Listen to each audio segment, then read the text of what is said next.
you have to think like an engineer. If you're going to build things that fly through space, or things that fly through the air, or things that float through the water, you have to think that way. But a lot of times people don't think about that in economics. And they don't think about frames of reference. And it's pretty important to understand your frame of reference. There's also political dynamics and economic dynamics. For example, if you're in a football stadium and there's 50,000 people and they get to drinking and everybody's pretty happy and they're pretty drunk, and at some point someone says, there's a green dragon on the field and the green dragon is going to spit fire at all of us, we have to get out of this stadium. So you're the dude just showing up at the football stadium and you're not drunk and you don't see any green dragon, but you're walking in and all of a sudden a wall of 1,000 people are coming out and they're all yelling, there's a green dragon behind us and the green dragon is going to flame us with, emerald elven fire.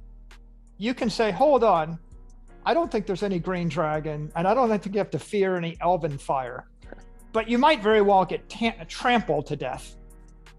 And so to a certain extent, even if you know there's no green dragon, and even if you're sure there's no elven fire, perhaps because you have a drone floating over the stadium and it's using infrared, and you've independently verified there's no green dragon and elven fire with facts, doesn't change the fact that the mob is stampeding in a panic toward you and you're going to be crushed to death.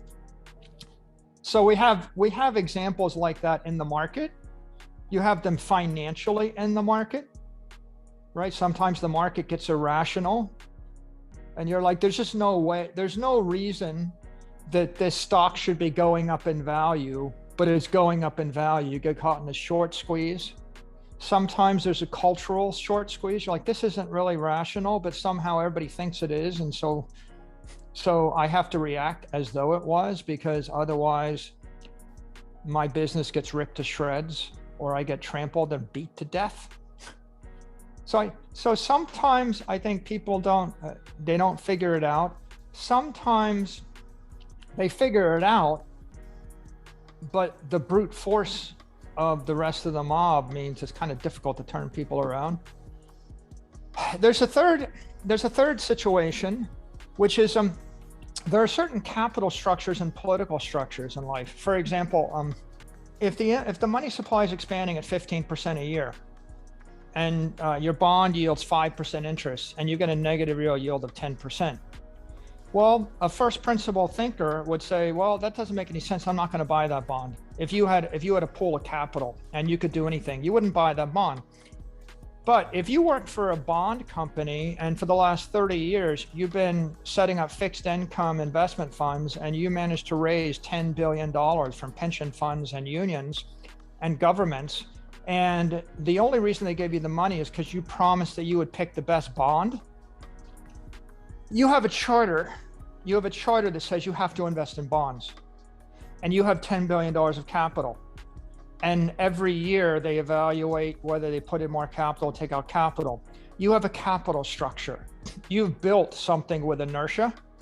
Now, you don't have the option to say, I'm not going to invest in bonds, I'm going to invest in stocks, or I'm going to invest in Bitcoin. Those aren't your options. Your option is, which of these bonds are you going to invest in? So in that particular case, this is a frame of reference issue. It's irrational if you have $1 billion and you can invest in anything to invest in the thing that yields 5% interest if you expect 25% interest somewhere else. But it's not irrational if you have $1 billion of capital and you have to choose between 3% interest and 5% interest. So there is structure, right? There is inertia. Like, your family lives in New York City. You don't want to leave New York City. You get free rent in New York City.